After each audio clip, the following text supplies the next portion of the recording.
So I've titled my just a short reflection with how come the mother of my Lord has come to visit me? How come that the mother of my Lord has come to visit me? So today we celebrate this feast day of the visitation of our Blessed Mother to Elizabeth. It is also the second joyful mystery of the Rosary, as we know, that Mary went and visited Elizabeth. A couple of years back, I visited the Holy Land of Israel, and we went down to the old town of Ein Karim. Ein Karim is believed to be the town where Elizabeth and her husband Zachariah lived. So it is the town where Mary came to visit, and it's of course in a very hilly country, and the house of Zachariah is perched way up on the hill. And down below the hill, there is a well where it's believed Mary used to go there and fetch the water to go and use in the house. And we will be heading there in later this year with Father Pinto and also Father Wille. So we'll get you to see that. The visitation of Mary to Elizabeth did not come easy. She was heavy with the child, and the distance between Nazareth and the Ein Karim is not short, because we were in a bus. It was a time when there were no trains, there were no buses. It required her quite an effort to go visit her cousin in a time of need. The story of the visitation of Mary to Elizabeth is a story that is packed with a lot of meaning. There is meaning in the gesture itself, and there is also meaning in the encounter between the two of them. Mary visiting Elizabeth was a powerful sign of her love and care for Elizabeth.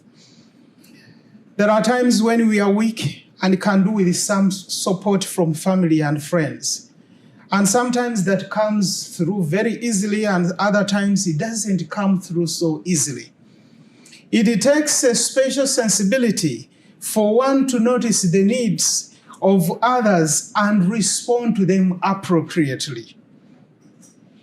We are increasingly becoming an individualistic and also self-centered societies, so that noticing sometimes some of these needs does not come naturally. Sometimes it comes from really very, very, very, very far. Mary shows us a very good example of having an eye for the needs of others and also responding to their needs in ways that are appropriate. There is an invitation in there for us that let us look around in our families and also in our communities to look for those who are hurting in some way, or for those who need help in some way, and make an effort to attend to their needs just the way how Mary did in the case of Elizabeth. Many years ago, I don't know whether I've shared this story, I fell sick and needed minor surgery at a time when I was also in the middle of doing my graduate exams, final exams in graduate school. All around it appeared as if my world was falling apart. I was distressed. However, two of my classmates in this graduate program I was in came to visit just to check on me. And later in the evening, one of my professors also gave me a phone call just to find out how I was doing. Those two simple visits, or those two simple gestures, meant a lot to me. I knew I was not alone through this situation. I knew I would pull through, and I knew my studies would be just fine. So the visitation of Mary can be performed in so many ways. It can be an email, it can be a phone call, it can be a text message, it can also simply stopping by just to find out how somebody is doing. Second, in also this gesture, the gesture of Mary's visitation is not merely a casual family visitation. It was a missionary journey. It was a missionary journey in its own way. Here is Mary, who was heavy with Jesus and decides to make a trip to go and visit Elizabeth, take Jesus to Elizabeth.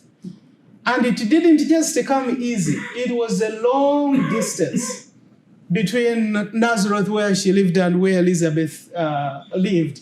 But, she took this as taking Jesus to Elizabeth. That is what sometimes missionaries do, taking Jesus to others, sometimes under difficult circumstances. Well, we live in a time when we need to renew our missionary spirit.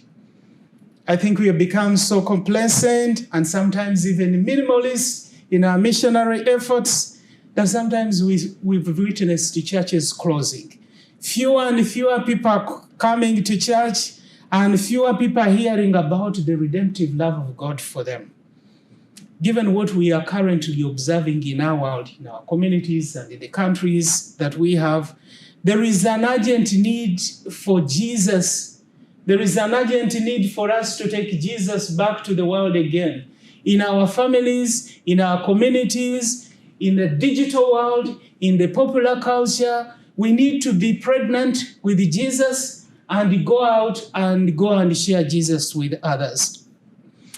This is not an easy journey to commit ourselves to, but we need to take after Mary and make the journey to take the Lord to others. May we ask our Blessed Mother, the Queen of the Apostles, to pray for us, for the grace that each one of us needs, to notice the needs of others and respond to them. And may we also ask God for the grace that each one of us needs to renew our missionary spirit. Amen. Amen.